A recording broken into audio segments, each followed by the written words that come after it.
এক পোলা এক মায়ের খুব ভালোবাসে, দুনিয়ায় আর কিছু চাই নয় মায়া ছাড়া। আচ্ছা। কিন্তু মায়া পোলাডারে পছন্দ করে না। ওহো।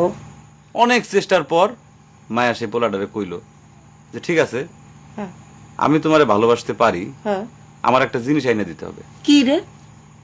পোলাটা তখন কইল যে তোমারে পাওয়ার লিগা আমি দুনিয়ার যে কোনো জায়গা থেকে যে কোনো জিনিস আইনা দিতে পারি। হ্যাঁ হ্যাঁ। মায়েরা তখন কইল তুমি তোমার মায়ের কলজাটা আমার আইনা দাও। কি কি কি কি কি শুনোই না, কি গল্প শোনালি দিদু? পোলা তখন দৌড়াইতে দৌড়াইতে তার মায়ের কাছে গেল। হ্যাঁ মারে যা কইল, হ্যাঁ মা আমি একটা মায়েরে ভালোবাসছি, আমি তারে ছাড়া বাঁচুক না, হ্যাঁ। কিন্তু ওই মায়া আমার একটা জিনিস নিয়ে যাইতে কইছে, সেটা হলো তোমার কলিজা। তুমি যদি তোমার কলিজাটা আমারে দাও, ওই মায়াটা কলিজাটা পাইলে আমার ভালোবাসবে। মা তখন কইল তুই আমার একমাত্র বুকের ধন, তোর সুখের জন্য আমি সবকিছু করতে পারবো।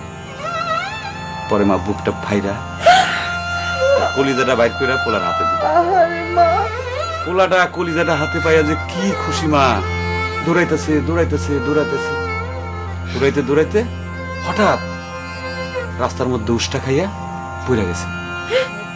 হাতের কলিজাটা হাতের থেকে ছুঁইটা রাস্তার মধ্যে পড়ছে। তখন মায়ের কলিজাটা কইতাছে, ব্যথা পাইছো বাজান? মা, কোন মায়া যদি এইরকম কয়, সেই মায়ের আমি, আমার মনে হয় জগতের সব মায়া একরকম। মা আমি পারো না, মা আমি তোমার ছাড়া আমি থাকতে পারবো না মা।